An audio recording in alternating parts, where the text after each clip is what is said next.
Hello. Can you guys hear me?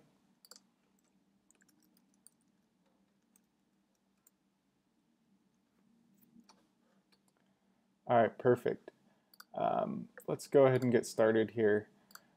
So I got a couple images here today that you guys sent in. Josh, sent in an image, and I was having a hard time loading it. So sorry about that if I don't get to it today. I think something was wrong with the permissions, and that's what I was having issues with and why we were a little delayed. Yeah, let's go ahead and get into it.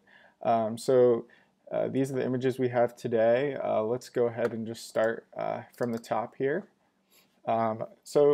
Ultimately, I just wanted to show you guys, my entire process from beginning to end and without presets, and just, walk you guys through what I do.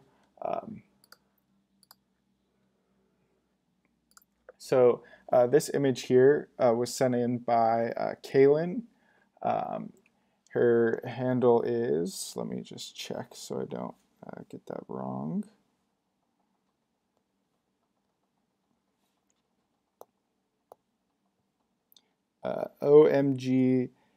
OMAZING.Kaylyn. And the models here are at Red Flame and at Smarter_looks. What I'm noticing here is this, this photo. So when I approach a photo, I start by, deciding what mood I'm going for. So here, it's more of a fashion portrait style. So, and it's a little bit darker over here. So, what I think would be really good is to probably go for a little bit of a moodier look. Because we have a nice contrast of the dark background here with them popping out a little bit. So the first thing I do is I double check the white balance, because if the white balance is messed up, you're just gonna go crazy thinking that the photo is off. When you're setting white balance, I always use this little picker here, and what I'll do is I will find, so the white balance dropper, you want to find a gray area, so it gets set at 18% gray. So I will go, let's see, and I will use this and I will look for a gray color, because as you can see on that target neutral, it's pretty gray in there. So that just warmed it up a little bit, because previously, if you look, it was a little too blue and cold. But that just helped. But so now, this tool doesn't always work, but it definitely just helps get you in the right direction. So I can still tell that it's a little bit green here and a little bit too warm now. I'm just going to check if you guys, all right. It's a little bit green and it's a little bit warm. So what I do is I double click. Oh, that's not what I intended to do. I single click, and what that does is it opens up you to be able to dial it in with the plus and minus keys on your keyboard if you just click that temperature button once. So because it's a little too warm here, I'm just gonna dial it back slowly with the minus key until I think it's about right. This is a trial and error process, and I guarantee these edits, because I'm doing them live, probably won't be my best, but you'll still get the idea of what I'm going for. Let's go into tint, because it's hard to tell the warmth because of that green cast we have going on. So let's add a little bit more purple back into it. So I'm thinking probably right about there with the tint, and then let's cool it down just a little bit more. So, I'm thinking about there is probably the best we're going to get. As you can see, it just, gives them a nice little warmth to their skin tones. And with this, because you have two different lighting sources, so you're getting a little bit from these lights here in the ceiling, which is creating more of like a fluorescent background, and then you're getting natural light with its warmth. So, in these situations, you really are probably going to have to dial into a brush or some type of selective adjustment rather than a global adjustment just through these. So the next thing I'll do is I will look at my histogram a little bit. So as you can see, we're skewed a little bit towards the blacks and the shadows here. So let's just go ahead and bring up that exposure a little bit. So I just want to be careful as I'm bringing this up so that, I don't want to blow out the skin tone highlights here. So I'll probably bring it up to about there.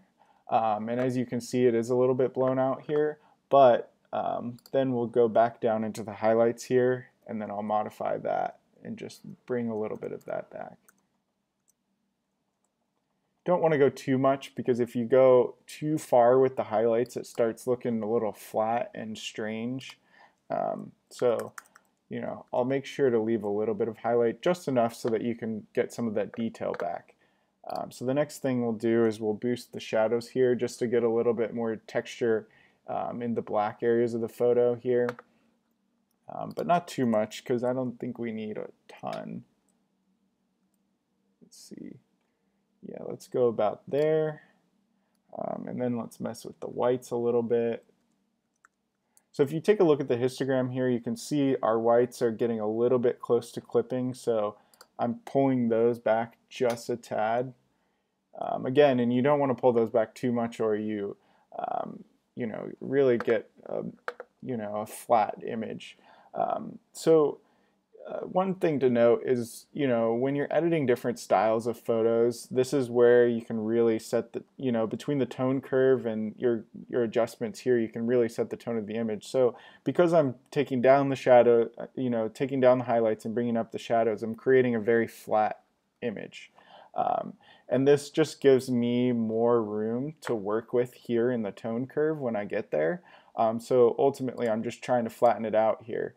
So I'll bring up the blacks too a little bit more, just so we can really, get a flat canvas where everything is pretty even.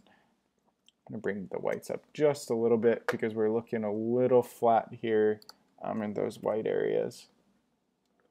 So as you can see now that, it looks pretty good in the, I'm going to pop down the exposure just a tad. Okay, so now, we're looking pretty good in the histogram here and through the adjustments. And one thing to note, you got to be really careful with clarity. I see far too often that people, go crazy with it because, the photo can start looking pretty bad if you go all the way up or all the way down. I normally leave it alone, but sometimes with portraits, I will, pop it down to -5. And what that does is it just gives a subtle soft glow to the skin in the overall photo. And then I will always bring down the vibrance too, because when you get into these curves down here, the red, blue, and green channels, we're going to add that color contrast back in. And you don't want to have a global vibrance that's too much when you're doing that. So I typically bring these down and just desaturate the image to start, and as we go along, I can bring it back and pop it back. So then I will start with a basic curve here. So one of the basic curves, that is pretty popular nowadays is you raise your black point here. That just gives you that little faded look. And you bring down the highlights a little bit too. So do you notice how when I bring that down, it just really makes that, it just makes those highlights pop a little bit. It makes them a little bit creamier and softer. And then what I'll do is I'll just do a basic S curve. I'll bring that up and bring it down. And you just don't want to add too much there.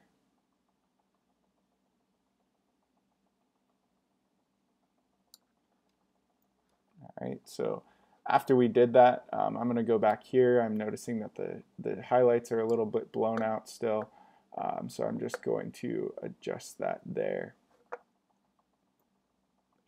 So real quick, one thing I'm noticing is that this was shot at ISO 3200, so there's quite a bit of grain in there, and I just want to make sure that I'm not adding that in by editing, because if you raise the shadows a lot, the grain becomes more pronounced. So I just want to make sure by going down here into the detail section that I'm cleaning that up a little bit just so I can see what I'm doing a little bit better. So what I like to do, and I made another video about this, is I like to take this sharpening amount and set it to 80 to start with, and then I will take the luminance and set it to 20, just always so that these two add up to 100. And that's typically all I adjust, and as you can see, I hope that's coming through. You can see that there was a lot of, let me go in even a little further. So if you look here, you can really see how there's a lot of color noise going on. You can see the different blotches of color.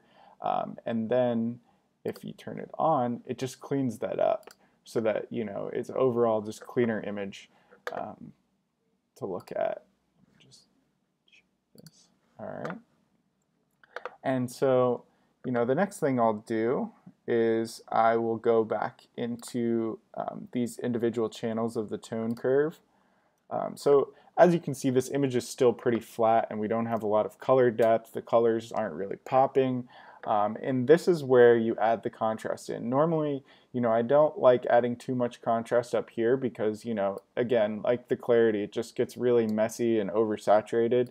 But what these, you know, going into these individual channels allows you to do is really control the subtle contrast of every color and tone of your overall tone of your image.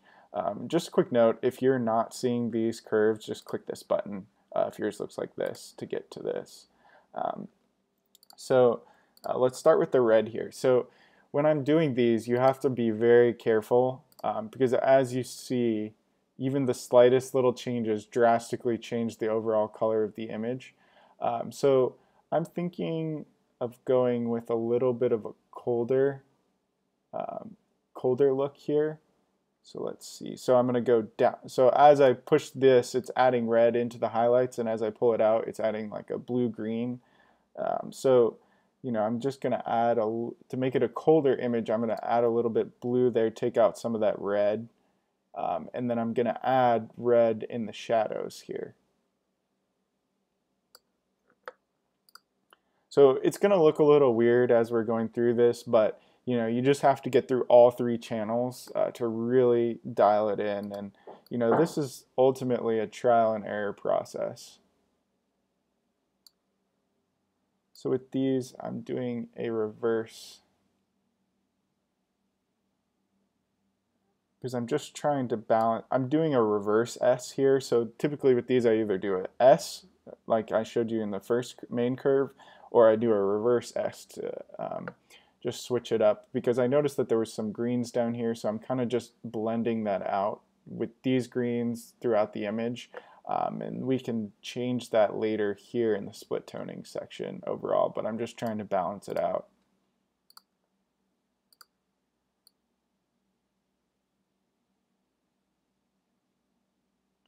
So I think I'm liking a little bit of the blue pop. It just kind of calms down.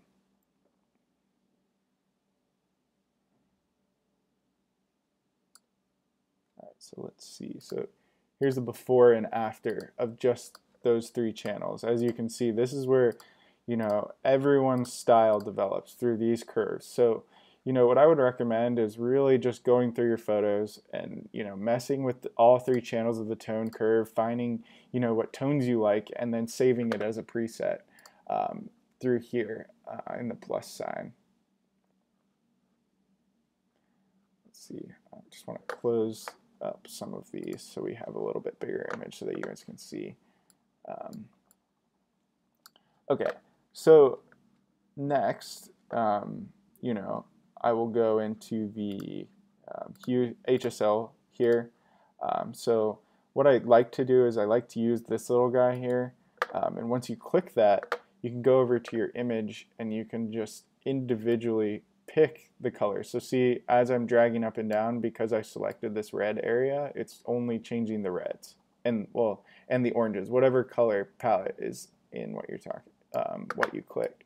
So what I'm going to do is I'm going to make those pop just a little bit more, but you got to be careful because when you're messing with the reds, you're also messing with the orange, and all base of the skin tone is orange. So if you go too crazy with these reds, you see over here I'm messing up the skin tone. So you just gotta be careful. I typically, when I'm doing this, watch the skin tone more than I watch anything else.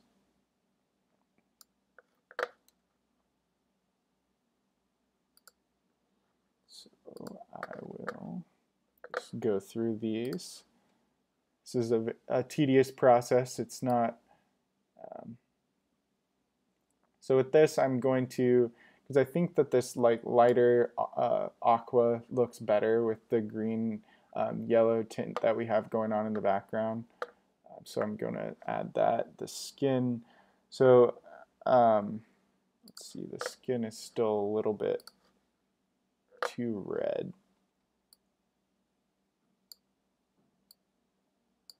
So, you know, as you can see, she has a fair skin, and fair skin typically gets red really fast.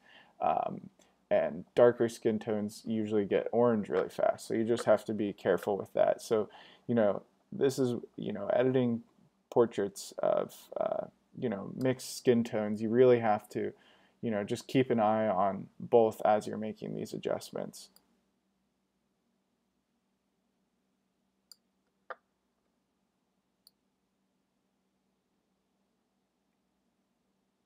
So I'm going to cut out some of that green here. So as you can see, this yellow slider, it either goes from green to orange. So I'm going to take a little bit of that green out of the background. Cut it out a little bit more because green ultimately is the enemy. I, in my editing style, don't prefer green. Okay, so we're affecting the shirt here.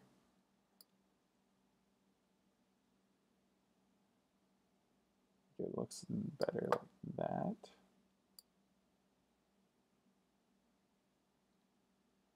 Just want to tone that aqua shift a little bit.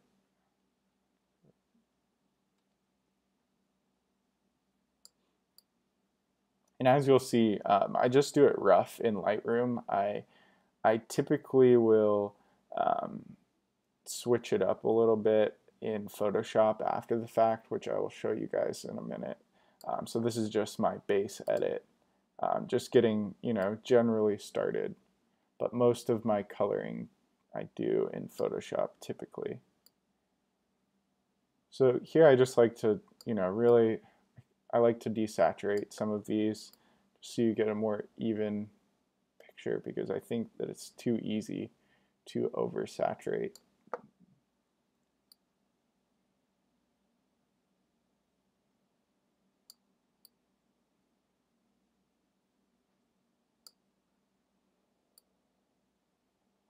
Just tone down the reds a little bit. I'm actually going to add just a little bit of orange just to make their skin tones pop. I'm going to take out some of that yellow. As you can see, it's a lot of it's in the background. So now, generally, as you can see with the color adjustments, I've, you know, made this much darker. I mean, desaturated, so that, you know, it does, your eye goes straight to the colors of the models here. So then I think that's good for saturation. So let's go into luminance. So luminance is where I love to mess around, because if you bump the luminance in the oranges a little bit, it'll make the skin tones pop. So I'm actually going to bring that up just to get a little bit more pop in his face here. But as you can see, because she was looking, her face is reflecting a lot of the light because it was just hitting her right there because of her position. So I'm probably going to have to just take a little brush here and just bring a little bit of those highlights back. I have to reset the brush there just a little bit.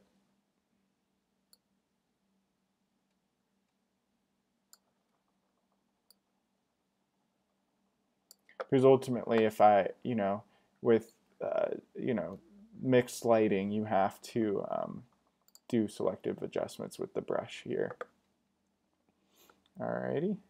So now one of the cool things where I think that's pretty good for the HSL, I might make these blues pop just a little bit to make them stand out against the background.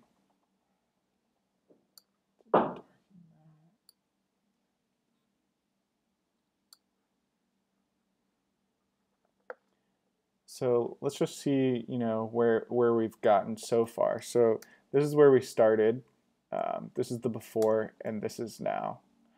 So as you can see, you know, it's much more evenly exposed. We're getting a little bit more, you know, you're drawn in a little bit more based on the saturation of the models here compared to the background.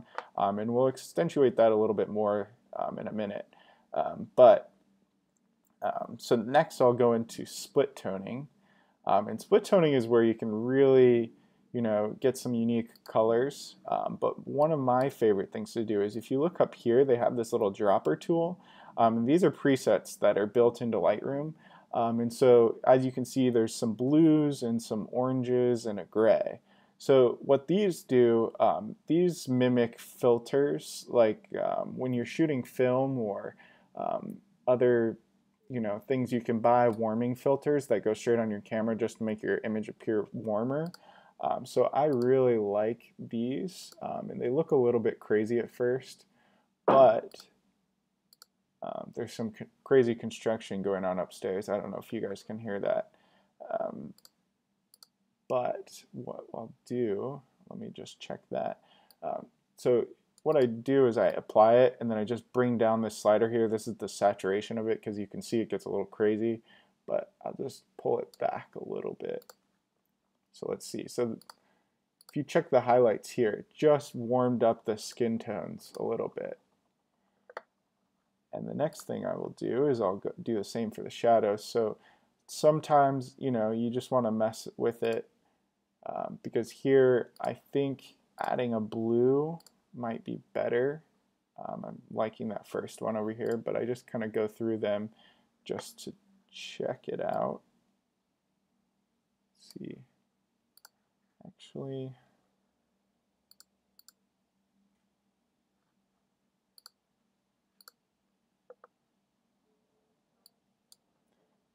I like the little bit warmer.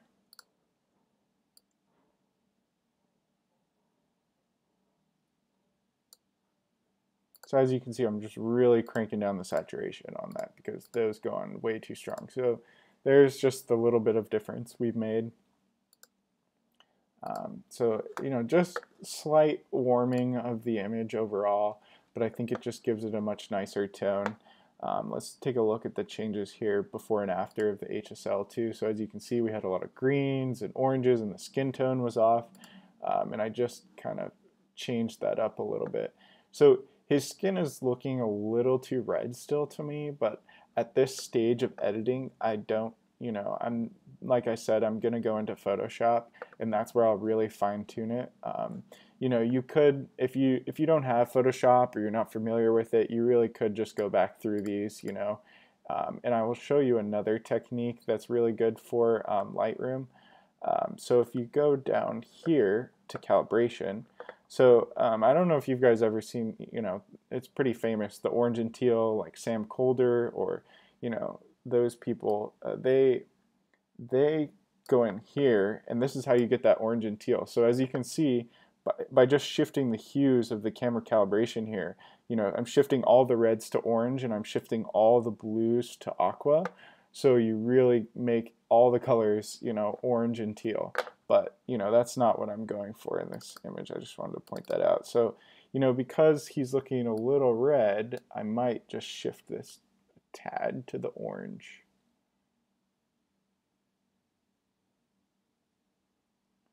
Just to compensate for that. Switch this green to yellow a little bit, and then I'm going to shift the blues. I'm just going to leave the blues alone. All right, so the other thing I'm noticing is, so here's the before and after at this point. So it's definitely, you know, changed the picture quite a bit. I'm noticing that we're lacking a little bit of contrast to my liking, so I will come back in here and just pull this point down just a little bit. I'll probably get a little rid of this fade here. You know, this is a trial and error process, and you just really have to, you know, mess with it. But okay, so this is about what I'll do for Lightroom. I know it's not perfect yet, but you know, as I said before, we've come a long way. Next, what I'll do, I'm probably going to add a little contrast up here. Like I said, I don't like adding too much there because it just gets muddy really fast. So my next thing that I do is I go into these filters up here. So I'll use the Radial filter tool, and I do this on almost all of my portraits. And I will make a radial filter around the subjects. Got to adjust it to fit them. I typically like to keep it around their upper body because, you know, that's typically where you're going to look. So in this area, I can tell that that's the focal point of this image here. And I'll bump up the feather a little bit. And then what I will do is I will just make them pop. Okay, so right now it's adjusting the area around the photo. So all you have to do to switch that is click this invert button, and then it'll adjust in here. So I use this to brighten the subjects up a little bit.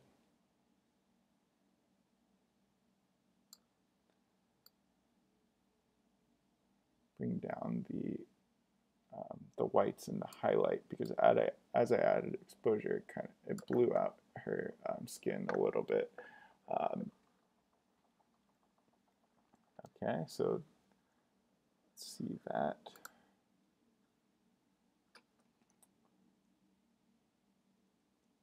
It's a little too bright.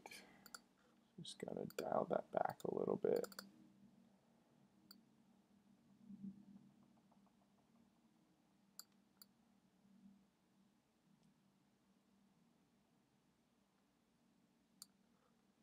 All right, and the next thing I'll do is I'll right click this and then I'll duplicate it. So now I unselect the invert because I do want to adjust the background here. And what I'll do is I'll make the background a tad darker, just add a little bit of a vignette and really, you know, add depth to the image by making this area bright so that you look directly at them, and this image, you know, the rest of the image darker so that you're not distracted by all the stuff going on around here. So I'll probably bring down the shadows a little bit, maybe add a little bit of contrast, and I'll also take a little bit of the clarity out. Don't do it too much because, you know, that taking a little bit of the clarity out will, because this image was shot at f8, so we aren't getting that much blur around the subjects.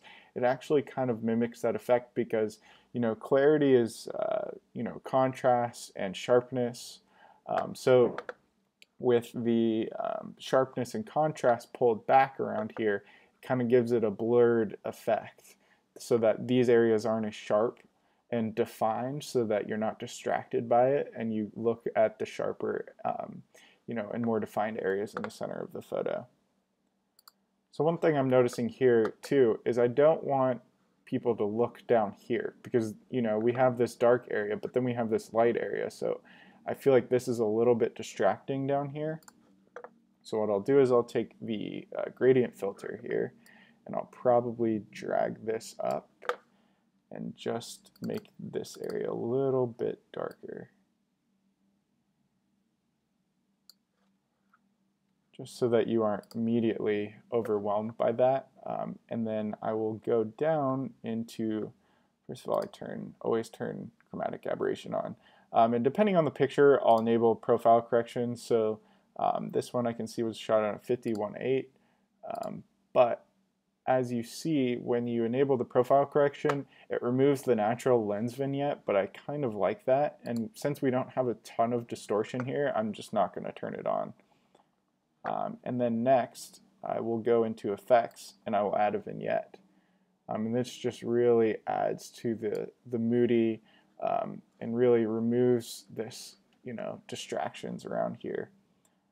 The other thing I'm noticing, and one of my other favorite tools, especially for, where we have a lot of lines going on, and sometimes you can mess with the crop tool here and you can try and get those right, but as you can see, this is bowed out a little bit by the lens distortion compared to this, where this is more of a straight line.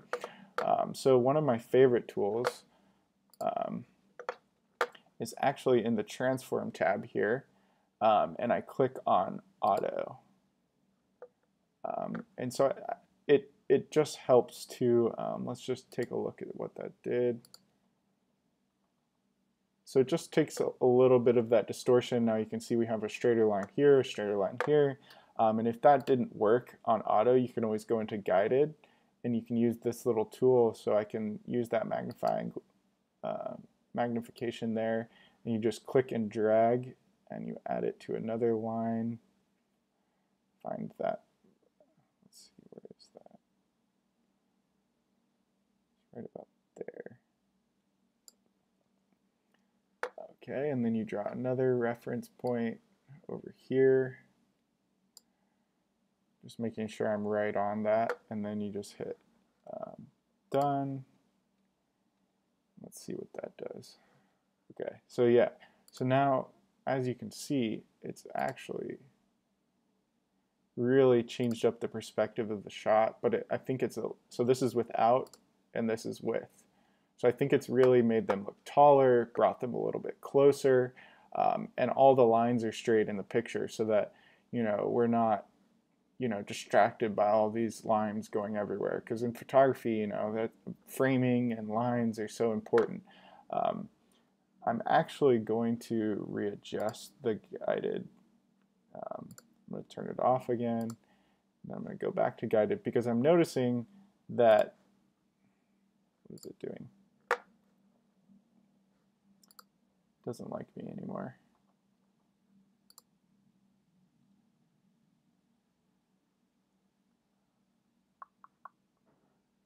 All right. So another thing.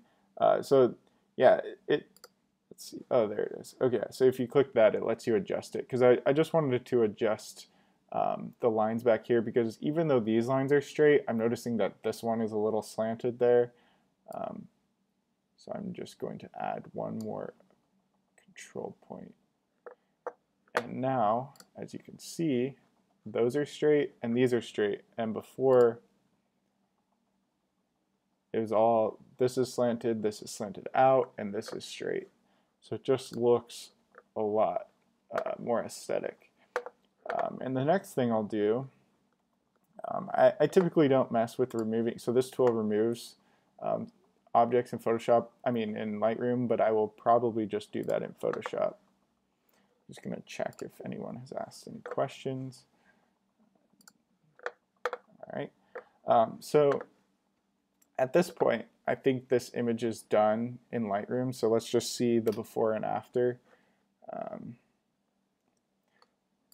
see.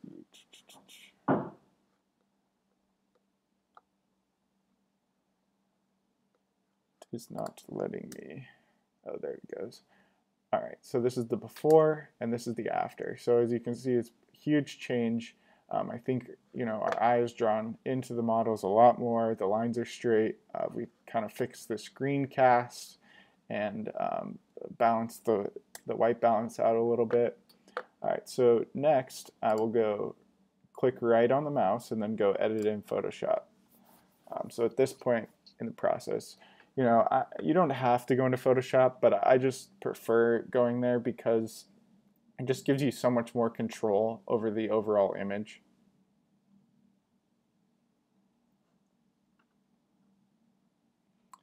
My computer will load. It's working on it. All right, now we're here. Okay. So the first thing I do is I'll drag the background layer down and I'll duplicate it.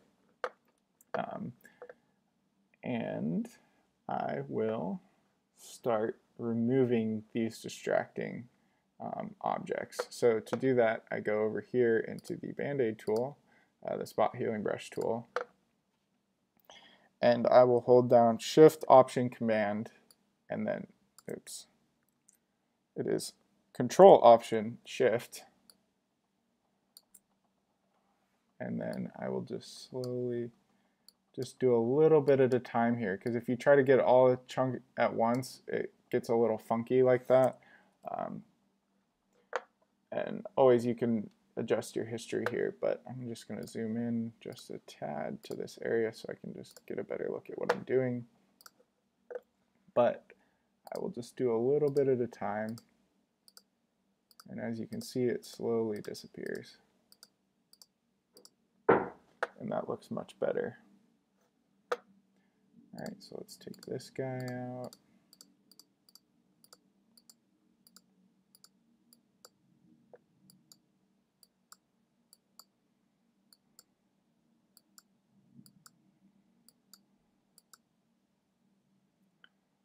So I'm noticing a little bit of a line there. And what I do is, if you pixel peep, you'll be able to see the adjustments, but I just like to zoom back out, because if you don't notice it when you zoom back out, like this looks pretty even to me, and I probably never would have noticed it. You're not going to, notice it once you post the image or print it out.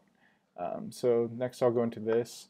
Another thing I want to show you guys, so you can use this lasso tool here.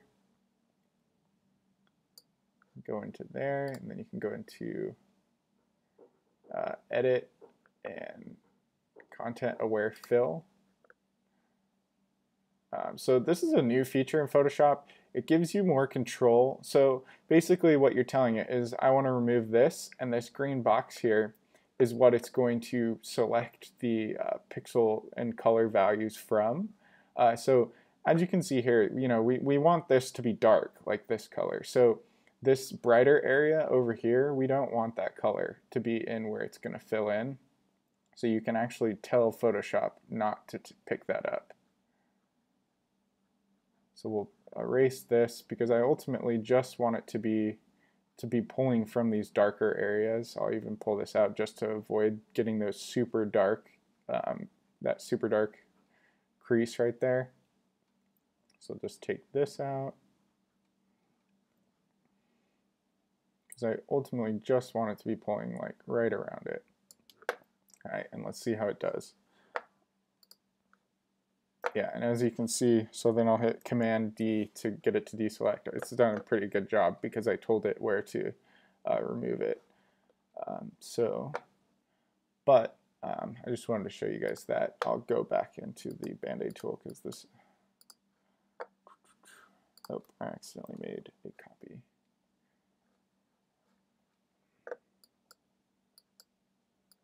So yeah, I'll just pull it from there. It's just a little bit faster, because then you don't have to select every area, but I always hit the wrong key. I have butterfingers. I'm just cleaning this up here so you don't notice, these lines as much.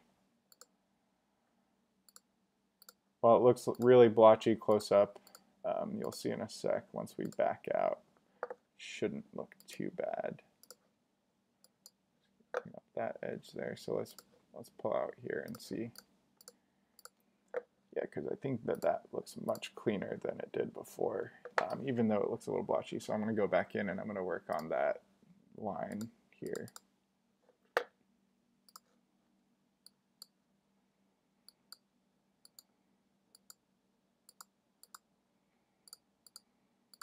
Let's see how that looks. Might be a little weird, but yeah, I don't think that's too distracting. I don't want to go too crazy with it. I'm going much slower. Normally when I do these, I just kind of, go super fast. I try to edit each picture in around, 10 to 20 minutes, and I do that by, when I'm in the Lightroom coloring phase, I will just, have a preset that, I've made, and typically, once you have presets, it helps you keep a consistent style too, which is important for, branding yourself as a photographer. And that is something I've been terrible at, because I feel like I've switched styles so many times. I went through an orange and teal phase, I go through portrait phases, I go through landscape phases. I kind of just have been all over the place, but you know, it's really helped me learn a lot of different styles, and you know, and now I'm slowly working on developing my own style. So I'm just cleaning this up. You know, I'm not probably going to do all of this because I know that this is not the most exciting to watch, but I'm just getting the major areas here.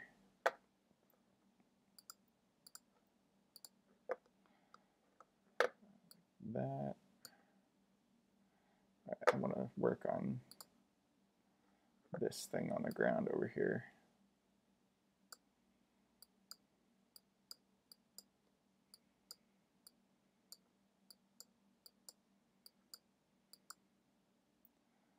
So it's being a little stubborn, so with this one I might go into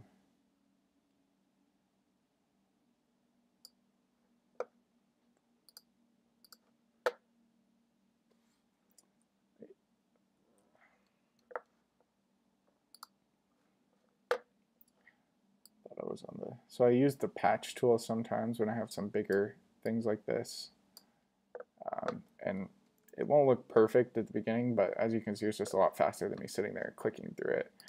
It just roughly gets me there, and then I can easily, so you know, as you can see, this is kind of messy, but you know, I definitely could have done a better job if I took a little bit more time, but you know, when you zoom out, you won't notice it that much unless you were staring and looking for it, because you know, I can't really tell from this. So let's go in here, just take up some of these gum stains on the ground.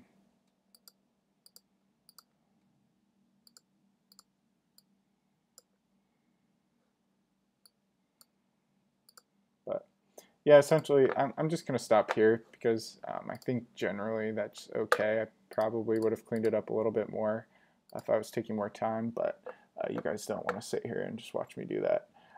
So I'm still seeing kind of like a pink cast here.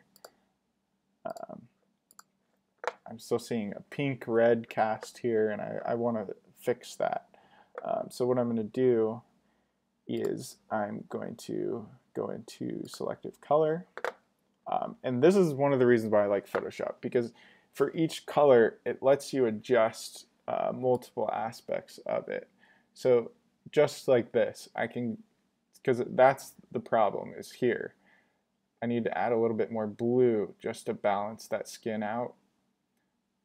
And as you can see, it just really helps right there. And also they had a little pink magenta cast, so I can take that out. I can add a little bit more. Actually, I'm just going to leave that how it is. Also make the reds a little bit more contrasty, just a tad. Okay, so I'm also going to adjust the blues here.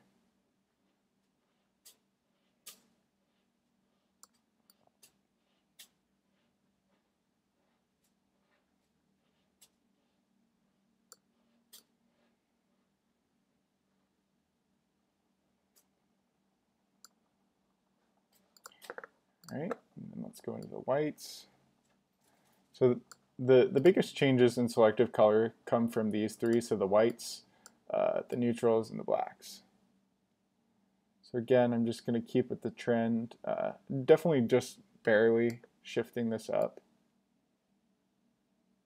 So again, I'm taking out that pink tone by just cranking down on the magentas.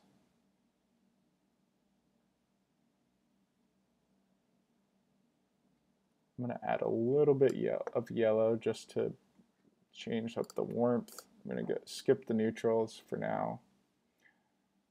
All right, so this blacks is probably one of my favorites because as you can see, we have a heavy red cast around here, and I don't want that in the background, so I'm going to pump up the cyans just to make that go away.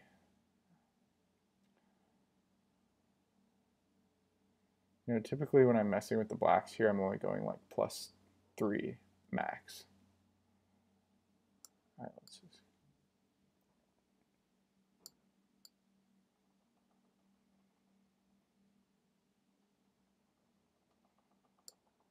All right. So let's look at a before and after here. So as you can see, I've just cut a little bit of that pink-red cast on their skin. I've just, you know, balanced it out a little bit more to go with this like colder blue vibe, blue-green vibe that we set out for in the beginning.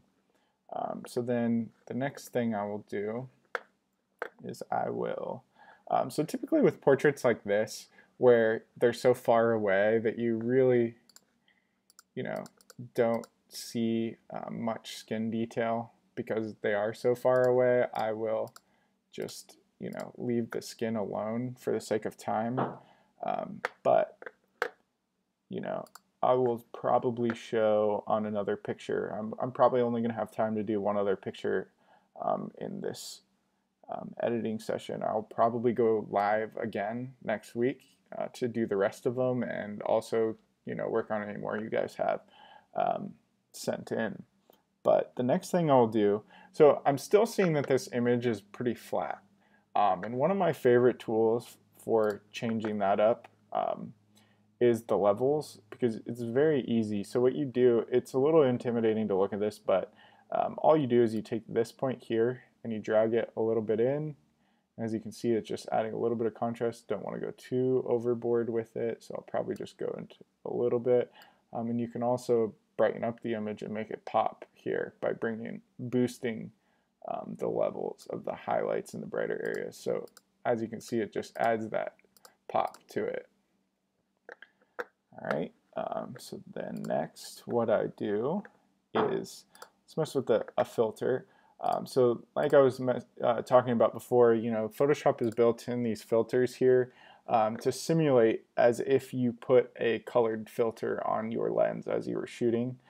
So I typically go to warming filter 81, and then I will just adjust the, you know, opacity of it here,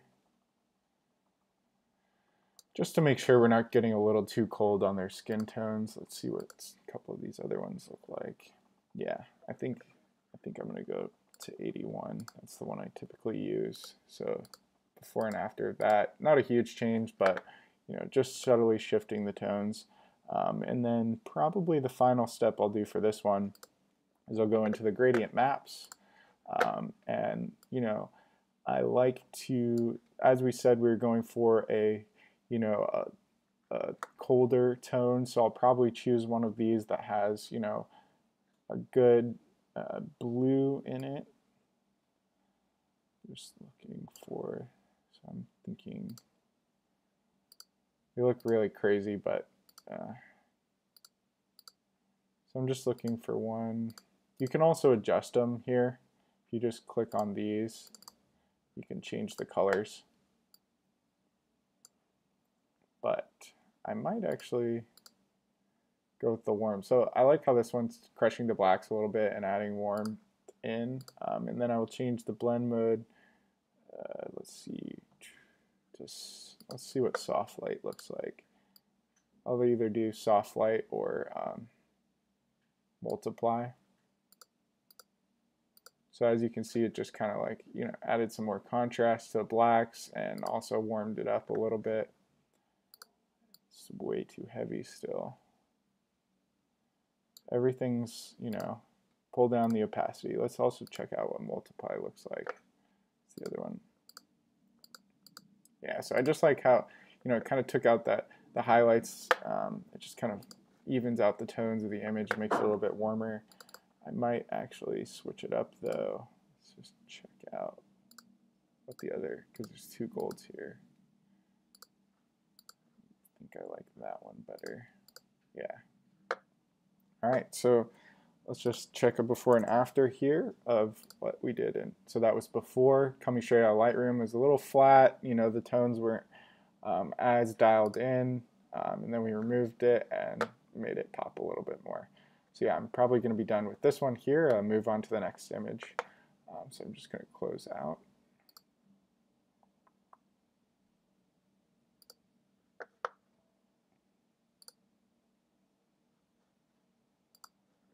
All right, so let's pull up another one. Let's do,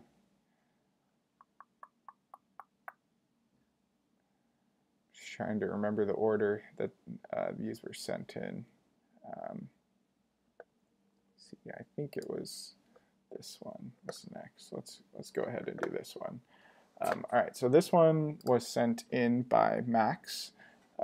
It's at Max_raw_portraits, and the model is Julia Katalova.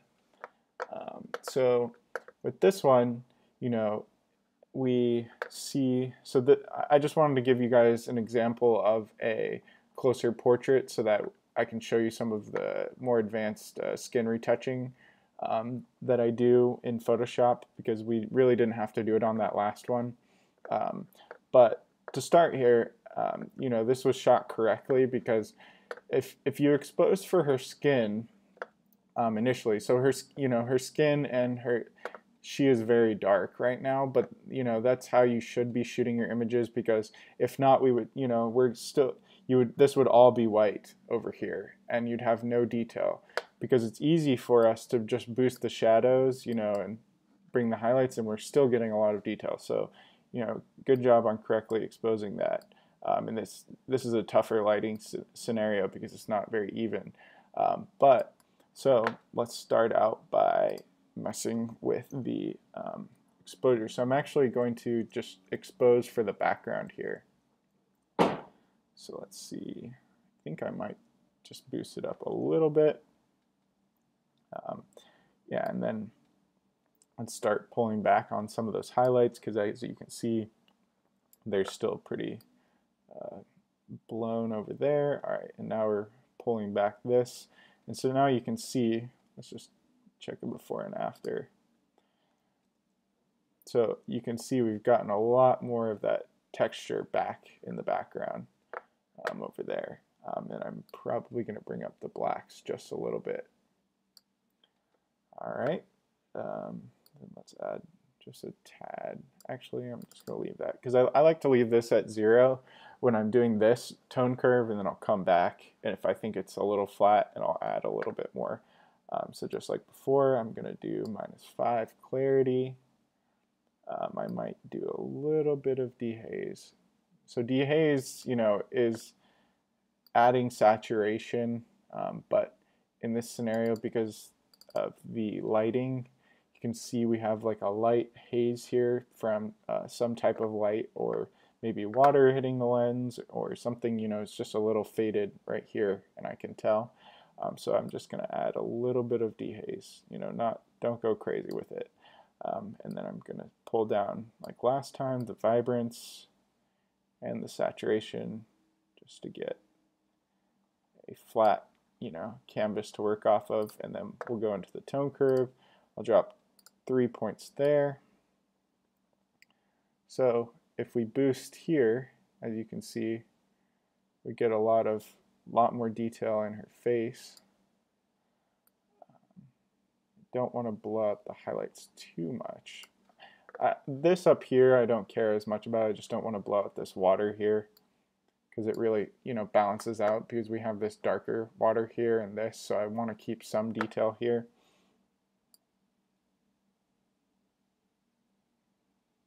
All right, so I'm just going to add that there, and then I'm going to pop up the fade.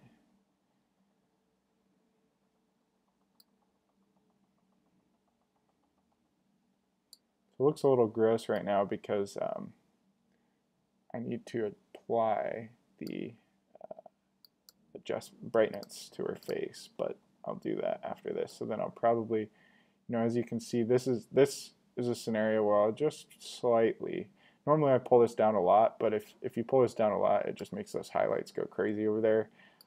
But I will just pull it down just a little bit.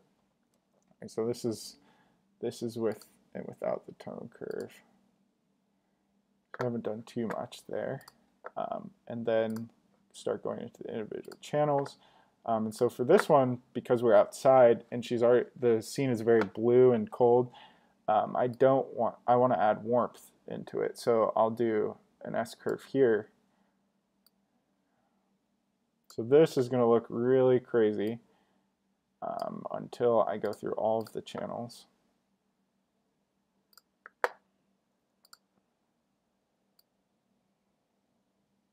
This one I'm adding yellow, green, and taking out the magentas. because she looked, you know, her skin is very red because she looks like she got a little bit of a sunburn. So I just want to, the greens here, I'm just going to boost this because as you can see, we're adding magenta back into the shadow. So I'm just going to keep that towards the greens to really balance out the sunburn on her face. All right, let's go to the blue. And hopefully we'll see it all start coming together here. Yeah, so as you can see, it's starting to look a little bit more normal. All right, so this, so that's without and that's with. So it's a huge difference. So, one thing I see that we're going to have to fix here is I'm noticing that the saturation, it's a little too saturated, like her hair in here is a little yellow orangey, but we'll fix that in the HSL. The one thing I'm going to do at this step though is I'm going to use a radial filter and I'm going to bring back some of the exposure in her face just so I can get a good idea of the skin tones as I'm editing the HSL. So again, I just want to invert that. It's probably too bright. All right, and we're going to bring up the shadows there. Probably just reposition that a little bit, feather it a little bit more. It's a little too much.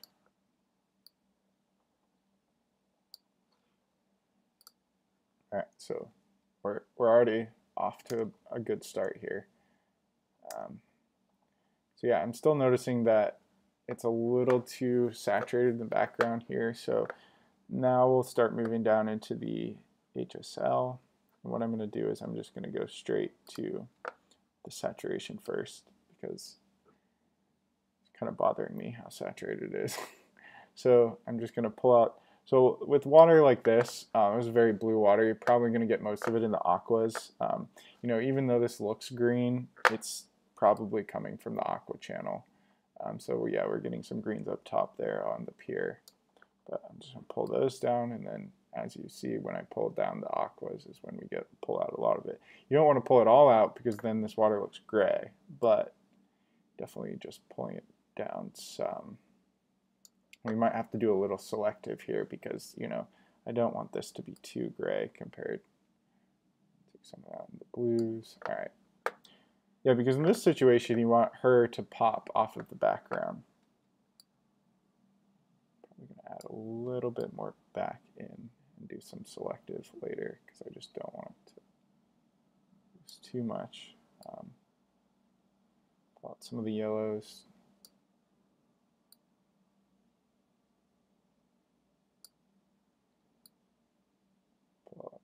A lot of the red to fix that sunburn. All right, so it looks like we were getting some purples down on the shirt, so I'll take those out. All right, so now I can go back here into the luminance, and this is where I can start. So let's make her hair a little bit brighter. I'm going to make her skin a little bit brighter. And I'm going to boost those reds so that it's not so heavy. And I will probably take down the aquas to add a little, because like before when we used those two radial filters, you want the subject to be bright so that your eyes go here and then, the background to be a little darker. But in this situation, we kind of have the opposite. So I don't want to make this too dark so then it's like a flat image, but you still want it to be dark enough where you have some color left in the background there. So I'll probably go around there. So let's see where we're at. So as you can see, it was oversaturated and orange, and we kind of pulled a lot of that out.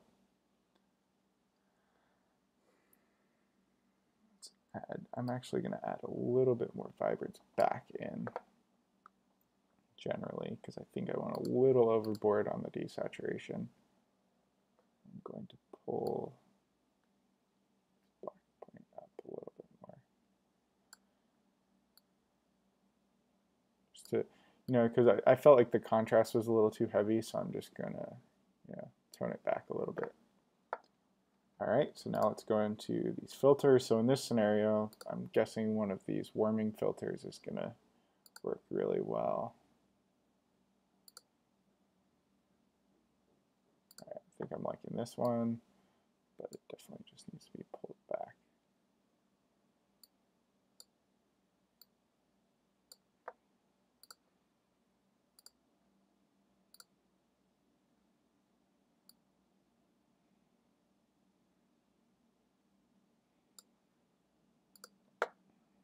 So let's see how we look in there.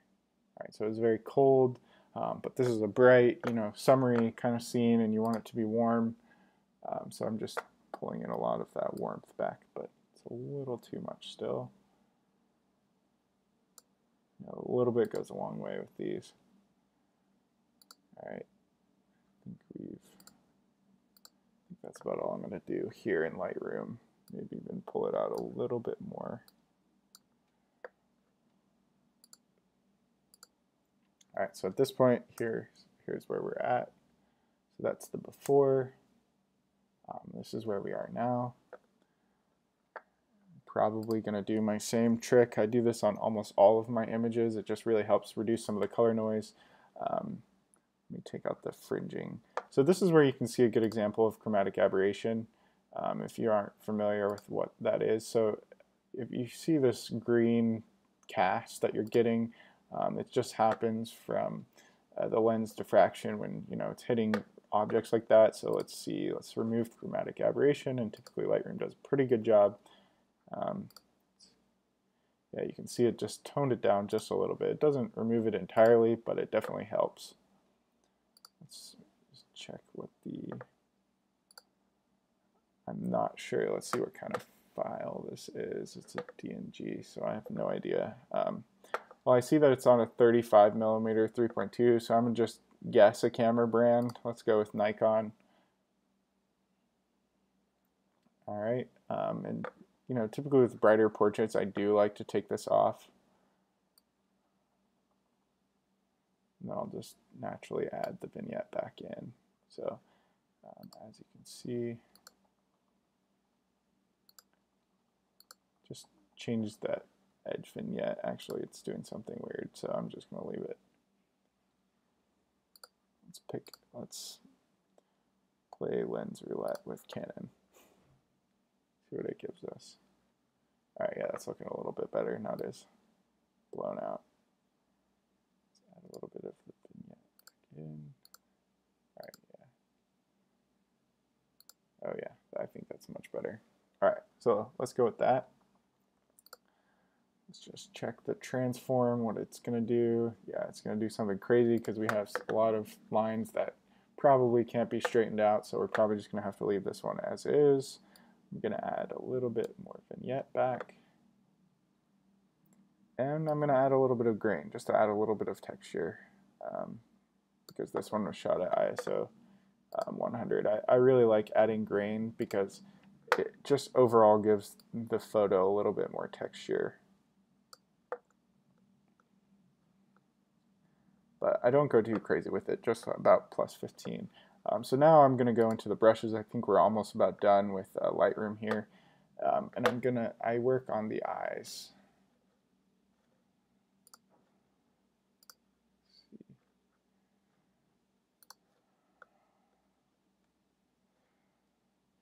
All right, so let's just zoom in on the eyes here. So what I like to do, I usually like to do the eyes here. You can do it in Photoshop too. So my method for doing eyes is I'll bring the exposure up, bring the contrast down, bring the shadows up, bring the highlights up, and then I add a little bit of clarity and a little bit of sharpness. That's probably way too much clarity. All right, so then I will just go entirely over the eye. It's going to look really crazy at first, but that's okay. So then next what I'll do is I'll hit O on the keyboard, find the places I missed. Like up here, I got a little bit on her eyelash. We don't want that. And I didn't get enough over there. All right. Oops.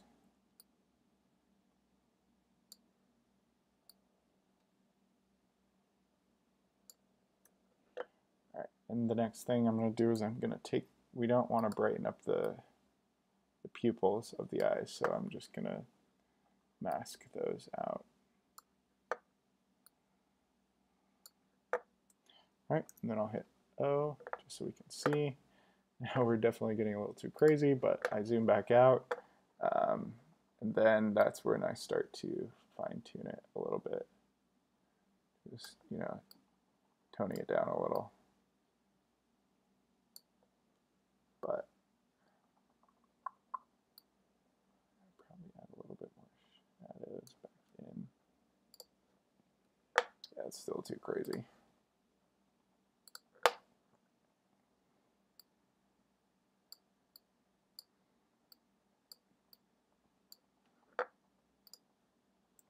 All right, let's take a look at that.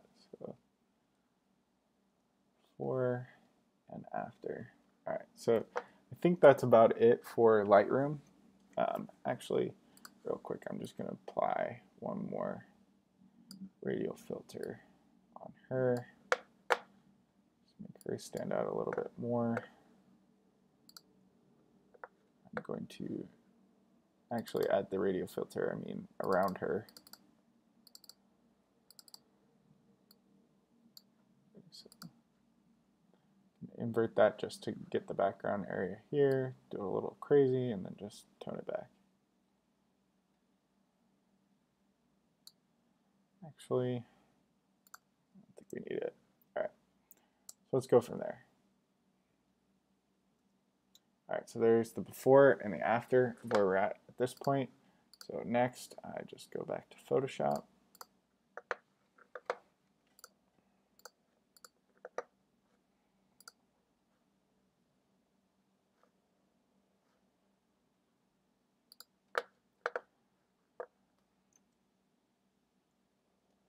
So it looks like they said it's a Sigma Quattro camera, so I'm just going to go back in here.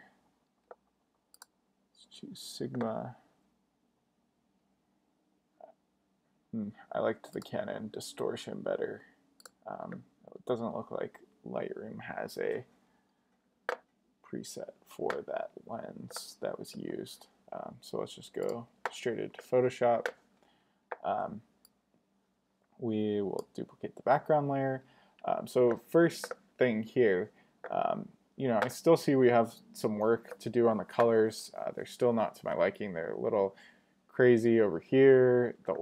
There's a little too much orange yellow going on in the hair here, but we'll mess with that in a second. So I'm going to teach you skin.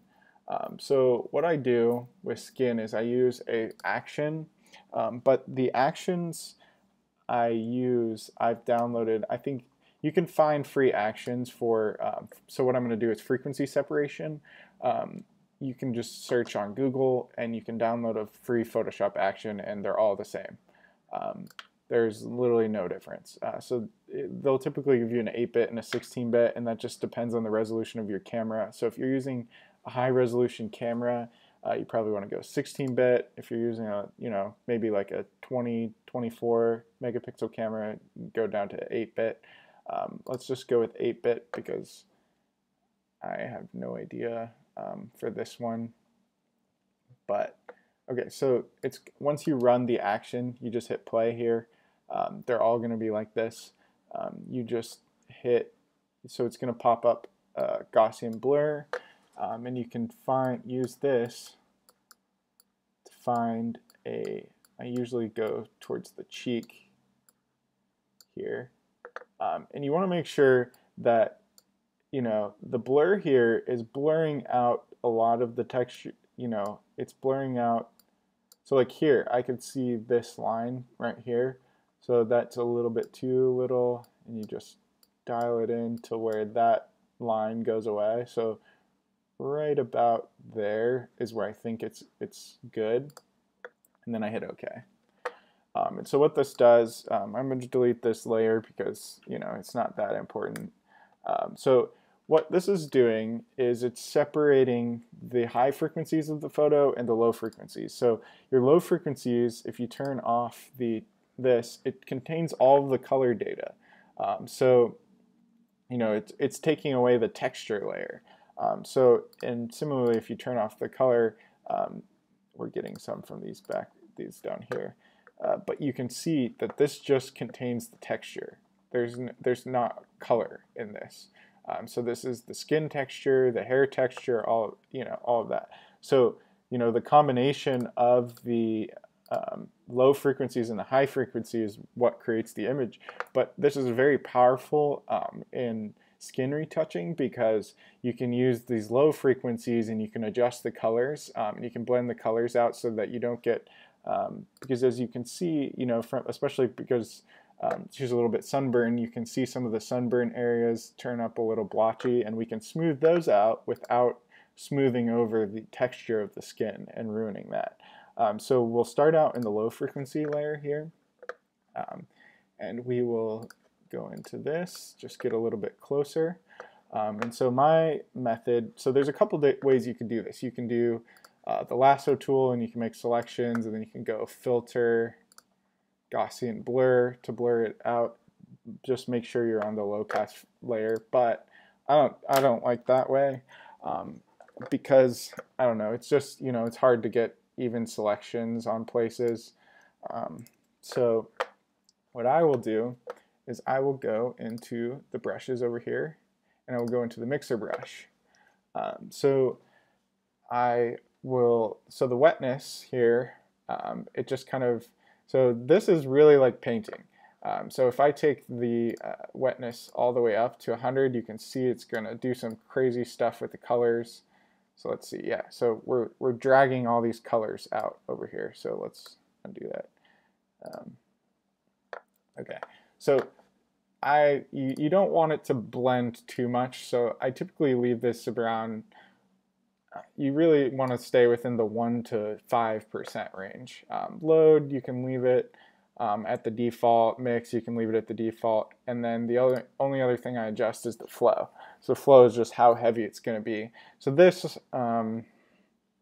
is where a lot of people on Instagram especially go wrong, is they go way too heavy on the flow, because I don't know if you've ever seen those photos where their skin is retouched, but they look like a cartoon almost, because it's just a straight color, and it's just all blended together, and there's just one mixed color, and you don't get any variation of the tones still, because you crush that with this tool. So I like to do it at 15, but I would caution you to start a little bit lower when you're starting out, because as you'll see, it doesn't seem like you're making a huge difference, but you are. So it's very easy to go overboard. But I'm just going to leave it at 15, because 15 will allow me not to brush as much. But so the next thing I do is I turn off the texture.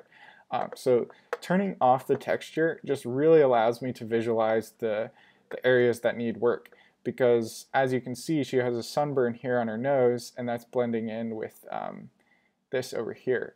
So what I will do is I will go, and you're basically smoothing. So here there's a light patch and there's a dark patch. So I'm just smoothing out with this brush those areas and blending them together, so we're not getting such drastic skin variation. So this is where it really helps. I unfortunately do not have a tablet. I need to get one, but if you have a tablet, I went on her eyebrow a little bit too much there. So yeah, you want to avoid coloring on the hair or the eyebrows with this tool. But let's see. So I'll go in here, and this is really where you can start to blend out the colors, because as you can see, as I'm doing this, those areas are just getting so much more even.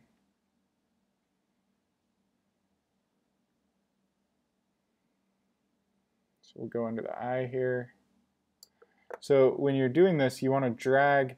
You don't want to drag. I'm dragging from light, because I want these darker areas to become lighter. I'm dragging from lighter areas to darker areas, and you just kind of have to, always do that.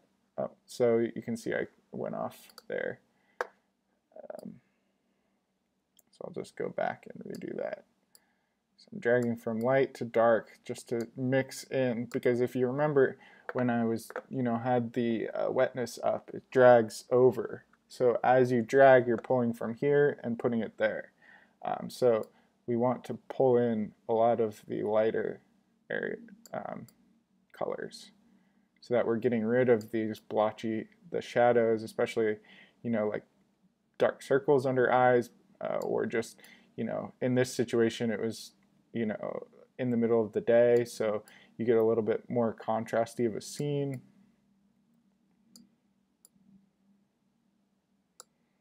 All right, so let's just keep going at it until I really feel that I've blended in these the best I can. She's probably still going to have a little bit of a sunburn look, but it won't be as pronounced. But that's kind of just part of the photo too. I feel like, it's like adds to the beach sunburn vibe. So we probably don't want to remove all of it. So I'm just blending all this together.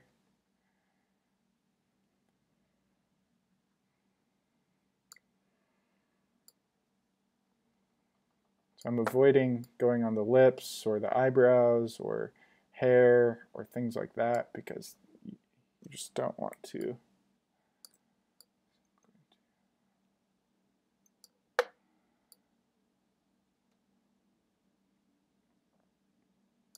All right, so let's turn back on the texture layer. So now you can see what we did. Let's go back out. All right, so here is the after and there's before. So as you can see, it's not super I mean, it's pretty drastic, but it's just little changes where we're, so one other thing I can see, I kind of messed up over here. So what I'll do is I put a mask on there, and then I'll use a brush and I'll just mask out. So essentially, if you use a black, let's see, I need to invert this mask.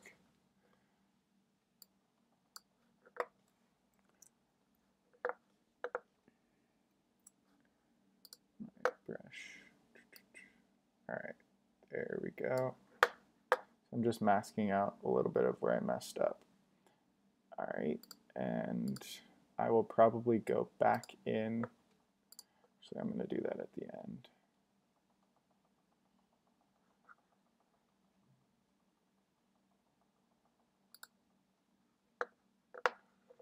Oh, that's why it wasn't working. I was using the mixer brush. Anyways, I'll go back to that and fix it. I might actually just leave it and fix it in dodge and burn step, which is the next step after this. So then I will go a little bit more. I just, want to finish it up around here. So, I do it a little heavier on the face, but you just want to be careful when you're doing it. I'm just going to leave it on so that you guys can see what we're doing as we go. So I'm just blending, as I'm coloring here,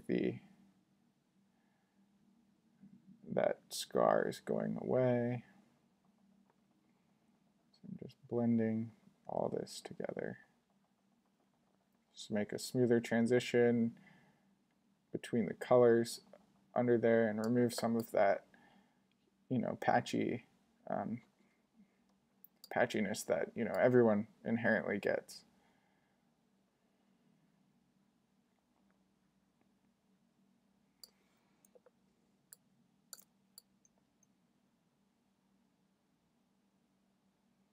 Just want to be careful when you're going around things like moles. You don't want to pull that brown color around the skin. So I typically just go around them as best I can, or make sure I'm pulling from an area that doesn't have a lot of moles. Don't want to go too crazy with this. All right, so here's the before and there's the after. All right, so let's see. All right. Okay, so now what I'm going to do is I'm going to hold down Shift, Option, Command, N, and then Shift, Option, Command, E. So I'm stamping the layer just to finalize that. because I think it looks pretty good. So now let's see what, if I go to all of these, make them a group, and then we can turn it off. So this is what we've done in Photoshop so far. So then I'll go back to this layer, and what I'm going to do with this layer is I'm going to just remove some blemishes. So I'm going to use the Band-Aid tool. So I typically use, I'll probably just remove. So with things like moles, you want to be careful. You know, that is what is part of someone's, you know, facial features. So I typically like to leave, you know, like moles and freckles and things. You just want to move other unwanted things like pimples or things like that. But, you know, her skin is not too bad at all. But just real quick.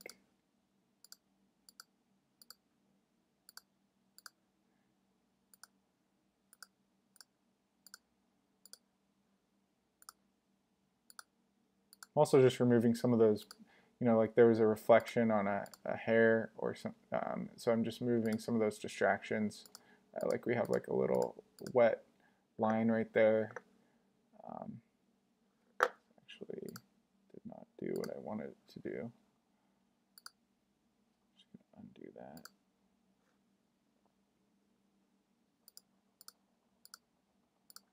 There we go, much better. Just made a poor selection. So, and this is the difference, like I could have gone so much heavier on the mixer brush and removed a lot of this, but you know, part of what makes portrait a portrait is having some texture. You know, you can't remove this texture in the skin. I think I'll remove a little bit of it, but you know, you really want to keep it. You're more focused on blending the colors so that you have even skin tone, not frequency separation is not to remove texture. You remove texture with the Band-Aid tool here.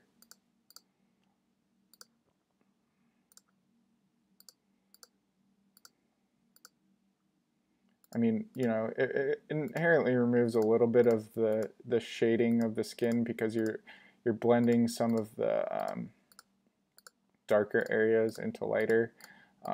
But we add that back in Dodge and Burn when we reshape the face. So that is doing something, giving me a weird selection. So I'm gonna go back.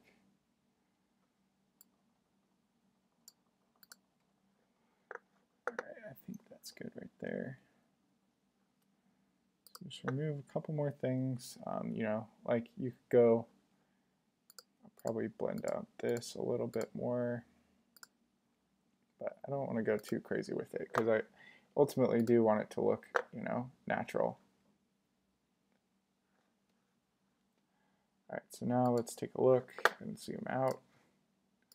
As before, you always have to look at it as a whole. So, all right. So as you can tell, it's a pretty big difference just with frequency separation. We've really smoothed out a lot of the skin tones. And got rid of that, you know, harsh midday light. Okay, so now I'm still seeing, you know, it's a little red, and I want to change up these blues over here. These, you know, a little too green right there. So I'll go into a selective color layer, and let's add a little bit, just like before, to remove the reds. I just add a little bit more cyan. Just to balance that out, move a little bit of the magenta, and then I'll add a little bit of yellow. I think that just gives us a nice warm skin tone. So let's see the before and after. So as you can see, I just removed that red, made it a little bit more. So I want to mess with the yellows because we're still getting some little too harsh in the hair there. So might go back. I'm probably going to take it from more of the yellow side and make it a little bit red. And I might go back and desaturate those two. There we go. So see, I'm taking a lot of the yellow out. Skin is still looking a little too red to me, so add a little bit more blue.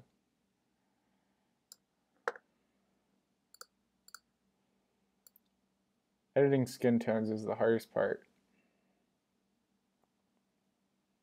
All right, let's see what that looks like. All right, yeah, I think it's just toning it down, and it's just slight little things. So let's make the yellows a little bit brighter. And then let's go into the blues and the cyans.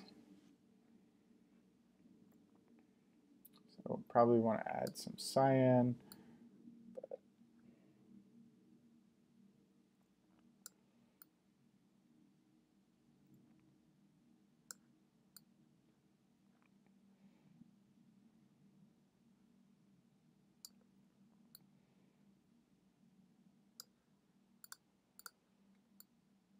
This is all just slide, you know, I typically go through, I pinpoint the colors I want to adjust, and I just kind of, you know, go through them all and just see what fits.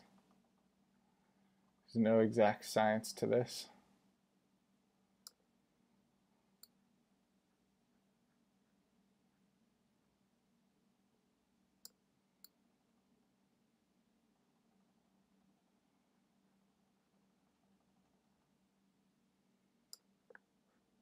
All right, now let's go into the whites. Probably want to add, so as you can see before, this was a little washed out, so what I can do is I can add a little bit of cyan into the whites just to cheat that blue a little bit more, bring that back.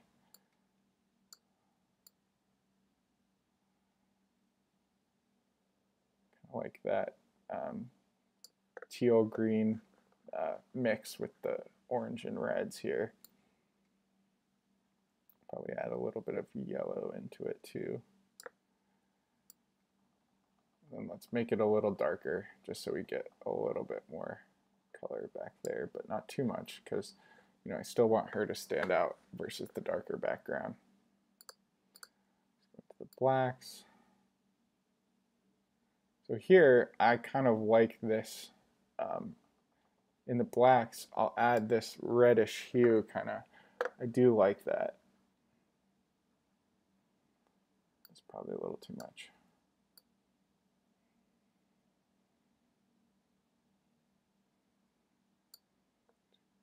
There. Leave that alone.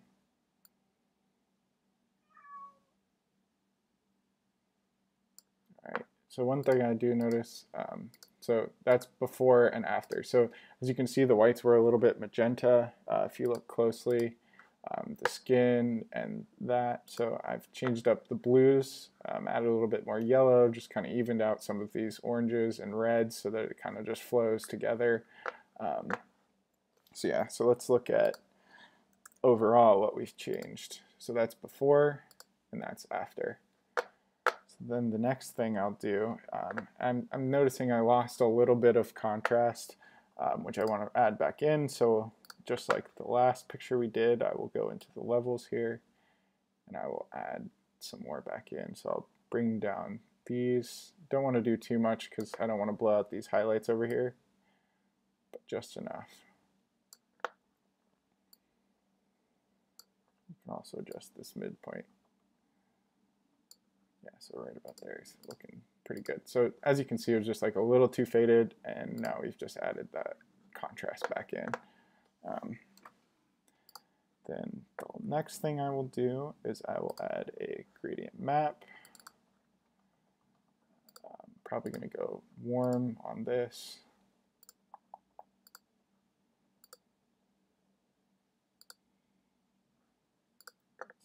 Let's check this one out. These are kind of just trial and error too. I just go through them. I mean, these are all the gradients. You can make custom ones, but they're all preset in Photoshop. So if you use soft light, it also adds a little bit more color contrast to it. So I'm liking that. Yeah, there we go. just keep it about 12 there. So here's the before and after. So it's just very subtle, but it's just adding a little bit more dimension there. Okay, so I'm going to stop there for the colors, and then there's just one final step that I like to do with portraits. Again, you can find a dodge and a burn action online, and I'm going to run it, but I'm just going to quickly, actually I'm going to do it without the action. I'm just going to show you guys, but I would highly recommend you download an action. You can find these on Google, and then you just run it. So what you do is you open a new curves layer, actually two. So let's make two, and let's rename this one burn and dodge. And so then all it is you make, so burn, we want it to go down, so I typically just pull it down in the middle here. Or you can skew a little bit more in the shadows there. It's going to look crazy, but it just, you know, it'll work out. Okay. All right, so we'll do that. Probably even maybe a little bit more, and you'll see why in a sec. Okay, and then for the dodge, I pull it from the middle point, and I just wait till I see some highlights here.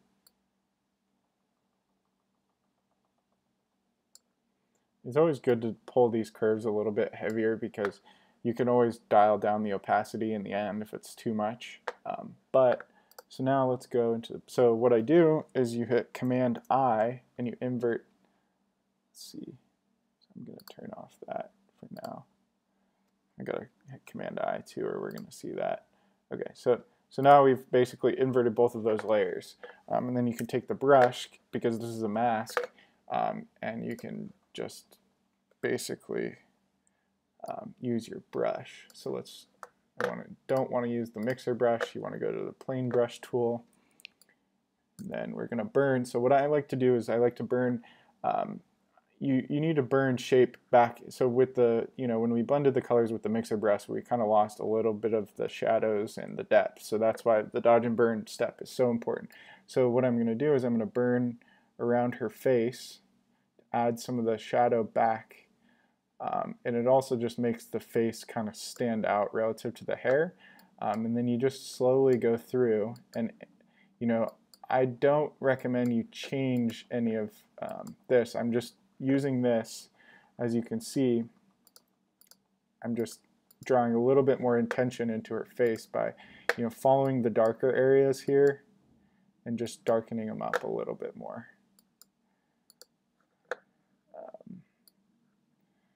Probably just burn that, burn this.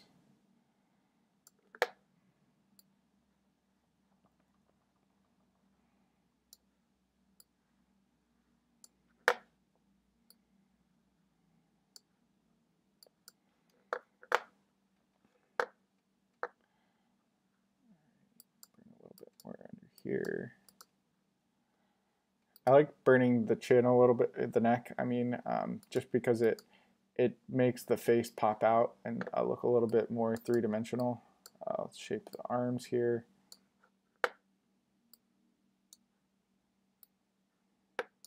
Oop, that's too much, I missed that one. Like I said, you can see it's too heavy, and I'm doing that on purpose. I'm gonna dial it back. I'm just doing it so I can see where I'm burning, but I'm just following, you know, the natural dark areas of the photo. I'm just enhancing that. Okay, so then the last thing I'll do is I will zoom in here on the face, and I will go over, I'll darken up the eyebrows.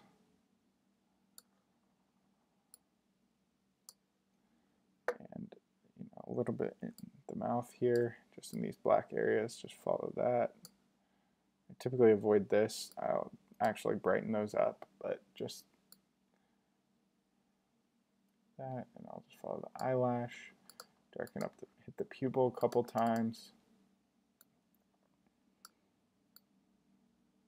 And just paint, you know, as if you were following the lashes, just to fill those in a little bit more. All right, so next, I think let's see what we did with the burn.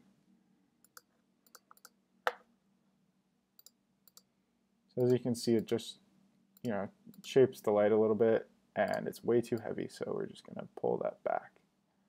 Just pull it back to, depending on, you just gotta play it depending on how much you pulled the curve down, but I think that's looking pretty good. So only about 32%, so don't go overboard with it. And then the last step here is I'm just gonna start here. One trick you can do to make the eyes pop a little bit more is I'll take a tiny brush and I'll just follow this, and I'll just paint with the areas of the eye, paint some of the white areas here. This is selective exposure, so I'm just going to make those brighter.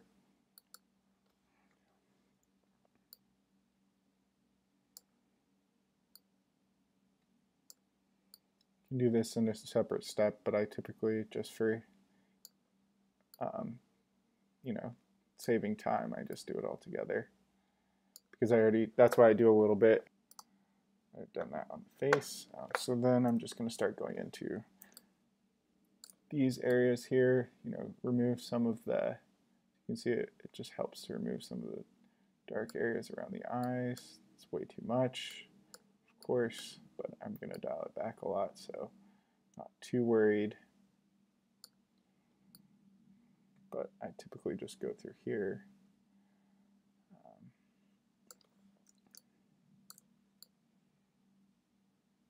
Just paint over the bright areas. I mean, I'm reshaping a little bit of these shadows because we don't really want too much shadow there. Because ultimately you want the upper cheek, If you're using a professional light, the light would probably be up and coming down, so it'd hit the upper cheek and then it would create a shadow on the lower cheek. So I'm just doing a little bit to recreate that. So I'll do a little bit up here. Again, I'm not intending to hit this at full opacity. I'm just doing it to see where I'm painting, to not undo the burn steps that we did.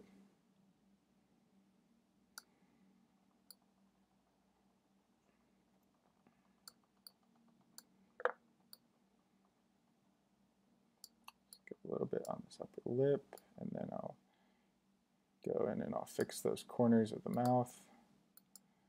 A bit there. Here's looking a little bit, so I will, because light would, her chin would be blocking the light hitting her neck, and then it would still fall on her chest there. And then I'll leave the arms dark because, we don't want to draw too much attention there. I think this right shadow is a little too heavy close to the mouth, so I'm just going to lighten that up a little bit. Okay, so, essentially what we're doing here is we're, contouring the face, but like I said, way too much. But I'm just going to pull this down so that we're back in the reasonable range. As you can see, it just adds that pop back into the face. So let's do, yeah, I think that's looking good. And then I'll go through the hair a little bit, highlighting some of the brighter areas of the hair. Just add a little bit more color contrast there.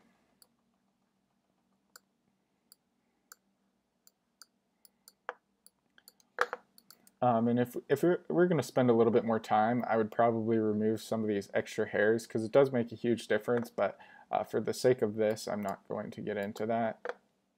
But typically I would do that. All right.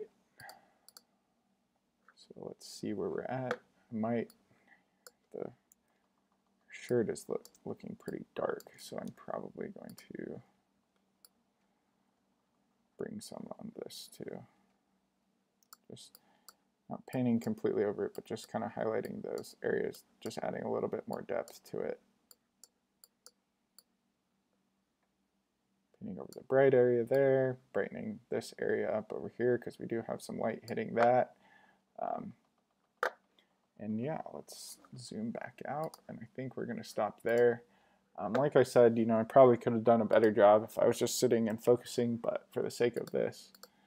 So there's the before, straight out of Lightroom. We had a little bit too red in the skins, a little bit too magenta, and I just changed that up here in Photoshop. All right, and I hope you guys enjoyed this. I'm going to stop here for today. I'm going to edit, if your photo was not edited today, I'm going to do another live stream. We have Lucas, Kaylyn, and Austin. I'm probably going to work on those next week.